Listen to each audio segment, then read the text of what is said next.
नमस्कार, मैं आपके साथ अब्दुल करीम और आप देख रहे हैं प्राइम टीवी। गुरुवार को कानपुर में बदमाश विकास दुबे को पकड़ने गई पुलिस टीम पर बदमाशों ने फायरिंग कर दी और इस हमले में 8 पुलिसकर्मी शहीद हो गए थे और कई घायल भी हो गए। इसके बाद उत्तर प्रदेश की सियासत गर्मा गई और विपक्ष सरकार पर जमकर हमलावर है। इन सब के बीच कानपुर पहुंची कांग्रेस की सीनियर लीडर आराधना मिश्रा से खास बातचीत की हमारे संवाददाता रमन गुप्ता ने। इस वक्त हमारे साथ मौजूद हैं कांग्रेस की सीनियर लीडर आराधना मिश्रा जी। आराधना जी, जिस तरह का कृत्य हुआ दुर्भाग्यपूर्ण है, लेकिन सरकार से कहाँ चूक हो गई? इतने बड़े अपराधी 3.5 साल से खुले हवा में घूम रहा था, क्यों लगाम नहीं लगाई गई? 8 जवान शहीद हो गए, क्या कहना चाहिए? देखिए, सबसे पहले तो मैं ये कहूँ, मेरी श्रद्धांजलि है उन जो शहीद हुए हैं हमारे जवान पुलिस के। और मुझे याद पड़ता है कि पिछले बीते कई वर्षों में इतनी बड़ी क्षति उत्तर प्रदेश पुलिस को नहीं पहुंची है।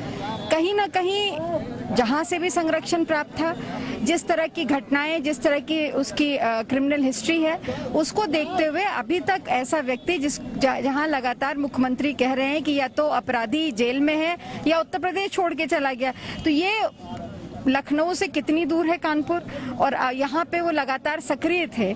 जिस तरह के मुकदमे उन पे वो गंभीर धाराओं में हैं, वो कैसे सरवाइव कर रहे थे, कैसे वो अपने सारे कामों को अंजाम दे रहे थे, बड़ी बात है।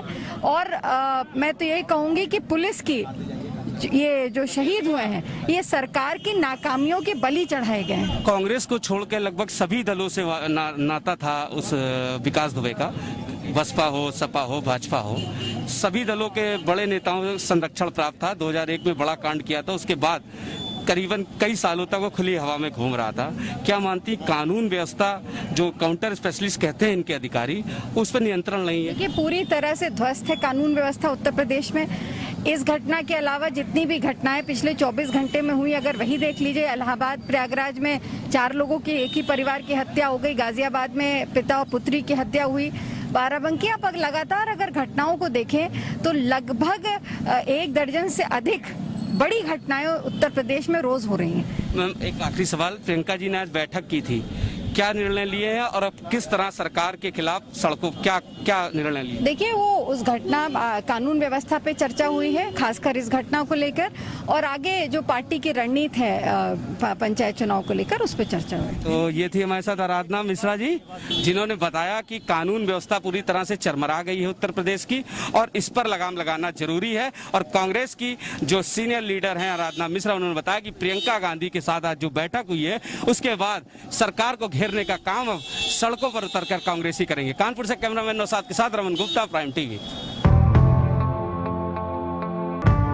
कश्मीर से लेकर कन्याकुमारी तक, गुजरात से लेकर अरुणाचल तक, सत्ता के गलियारों से खेल के मैदानों तक, नहीं छूटती कोई खबर। सबसे सटीक, सबसे दमदार, सिर्फ प्राइम टीवी पर।